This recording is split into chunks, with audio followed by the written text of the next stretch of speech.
Good morning, everyone. So the gift has been given. Maybe this last week you gave or received gifts. And maybe you even experienced that longed-for response. Oh, Mom, this was just what I've always wanted. You're the best mom ever. 10 out of 10, Mom. Or maybe you experienced something more like, what is this exactly? God's gift has been given to us. The Emmanuel child has been born. And we look at Jesus and maybe we wonder, what is this exactly, God? Because for the next 2,000 plus years, we have been unwrapping God's gift, trying to understand what exactly does this mean. And in today's epistle and gospel, Paul and John grapple with that same question. And to me, one key part of the gift begins to emerge. And that is the gift of moving from being imprisoned and guarded by the law to responding to life from a place of grace and truth. It was honestly with a bit of a shock that I read the beginning of the epistle this week, where Paul says, before faith came, we were imprisoned and guarded under the law. I think Paul is saying that before this gift of God with us, Emmanuel, we all, humanity, were incarcerated, guarded by the rule of God's law, this law that was given to keep us from damaging or hurting ourselves and others. And honestly, it feels sometimes oppressive. Now, I work in a place of incarceration, and often it feels brutal, confining, and even desperate. But I also hear, and this may be surprising, that sometimes incarceration can bring a partial relief to those living in the chaos of addiction, violence, and poverty. I hear from people who live in tents on the banks of the creeks in San Jose, and they tell me how they were constantly on guard there against assault, burglary, and violence. And they tell me, Chaplain, I'm relieved to be here in jail, at least for a moment, because I have my own space, 3 meals a day, and access to medical care. Now, there must be a better way to provide those things for people, a better way than locking them up. However, it is true that sometimes jail protects and brings structure to a life that feels out of control. And I wonder if that's part of what Paul is getting at when he describes being under God's law as like incarceration. That left to our own devices, we tend towards chaos, violence, and harming one another in this beautiful world. God knows we see and read enough of that would seem to suggest it's so. God knows after a week at home, with all 3 of my grown children and my husband, we are far from the ideal that comes together to celebrate with unadulterated joy. More so, the idiosyncrasies and habits in ourselves and our kids that drove us crazy when they were teenagers, they're still there, proving again that age does not always come with maturity. And I'm mostly talking about myself. But maybe God gave the law as a gift to humanity, to save us from the harsher parts of ourselves, to point us towards God and what God created and intended for us, to put structures in place that ushers in how God intends the world to work. And this law of God that creates structure, guardrails, limits, maybe even at times jail cells and jail guards, it's designed to keep us within the safe place of God's rule. For example, I know and work with many drug addicts. And they know that part of recovery from addiction is removing the drugs of choice from the place where they live and hang out. Because if it's there, they will use it, and if it's not there, they have to work harder to get it. So they have a law of no drugs in the house, and it creates a speed bump that slows down the addictive response. Each one of us, I think, in this room creates laws when we face behaviors or habits that we don't like. Like, I won't drink during the week, or I will exercise every Saturday for 45 minutes no matter what, or I'm not going to listen to podcasts that describe violence, or we won't talk politics with Aunt Jane at dinner because we want to get through it in one piece, right? We all have laws. Laws that provide structures that prevent harm. And they're good to a point. And there must be a better way, right? Something deeper that doesn't just protect us from ourselves and each other, but transforms all of us. So when the fullness of time had come, God sent his Son, born of a woman under the law, to redeem those under the law, so that we may receive adoption as children. That gift was given, that child was born to a woman living under the law. That child was born into the system of rules and laws to redeem it from the inside out, to transform us from being slaves to that law into children of God, just as he was. And John, our gospel writer, picks up that theme.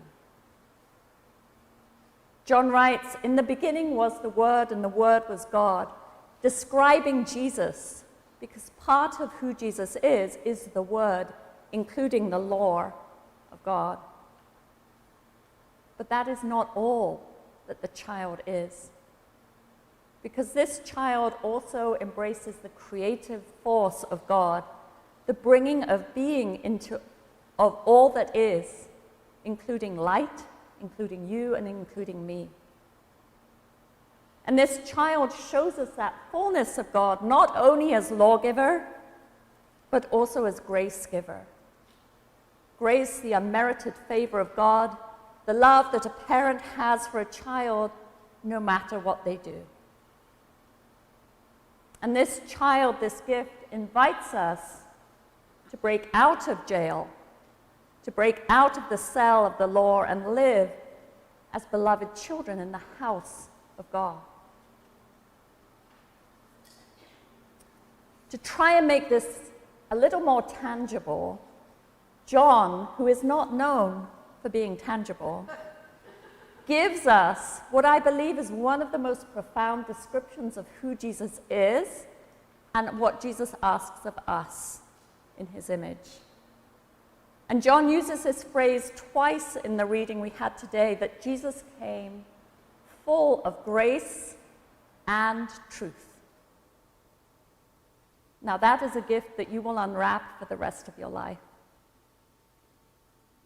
Jesus fully brings us the gift of truth. The truth of what the law is about is still there, and it's still good. It's still true and good to honor God above all, to respect your father and mother, to refrain from murder, envy, adultery, to keep the Sabbath, to not do all the destructive things and do all the constructive things. This is truth, and Jesus lived it. Jesus spoke harshly to the hypocrisy of leadership that did not care for those under its authority. Jesus said to the adulteress, "I do not condemn you, and go and sin no more." Jesus modeled living a life of healing physical and spiritual lives. He spoke truth to those of us who needed to hear it, even when it was hard to hear. So truth is a gift. Without truth, we have a faith that has no power to save. without direction or truth, without being confronted by what is right and what is wrong, we can lose our way. We can even lead others off the edge of the cliff. So the truth is a gift from God. And Jesus also fully brings us the gift of grace. That gift that says, no matter what you do, you are always a child of God. The gift that says you can never justify yourself, so stop trying. You're never going to be able to do enough to win God's favor. Rather, you're favored because of who you are. You have been baptized into Christ. And now when God looks at you, God sees you as he sees Christ, saying, you are my beloved, and I'm well pleased with you. Before you do or do not do anything in your life. Grace establishes us in a relationship to God that can never be broken. And grace assures us of our adoption rights as children of God, fully part of God's family with all that that entails. Maybe like me, you've watched moments in the lives of friends when an adoption of a longed-for child is finalized. After years of waiting and working, the judge's gavel falls, and under law, that child is pronounced as fully part of the family, equal inheritors with other children. It's a joyful celebration. And Paul is using that picture to show us who we are now to God. That ironically, the judge, the law, pronounces us as children. The law ushers in that relationship and pronounces that bond unbreakable, fully enacted, so we all are free to enjoy our lives as children of God. So this morning as we sit here, what do you need from God? Do you need to hear the truth? Do you need to receive grace? Do you need to turn from a lie you've been told about yourself or are telling yourself? Do you need to stop that exhausting work of self-justification before God and just receive unmerited love and favor? I was reading one of the recovery books we use in the jail, and it had a little exercise to create a mantra for yourself, something you say over and over, something that's going to rewrite the negative things we say to ourselves and the addictive things we say to ourselves. And I saw this exercise, and I pondered, and I prayed, and I landed with God, I believe, on something that I am trying out as a mantra this year when I face frustration, despair, boredom, and all the other things that are going to come up. And this is my mantra. With God's help, I can respond to this with truth and grace. With God's help, I can respond to this with truth and grace. I'm sure this year, 2026, we will face things as individuals, as a church, as a country, that are challenging. So how does the truth that Jesus, who is full of truth, that will never back down in the face of lies and deception, and full of grace that will accept and lovingly transform even the furthest gone of us, how does that Jesus change the confidence that we will walk forward with? With God's help, we can respond to this with truth and with grace.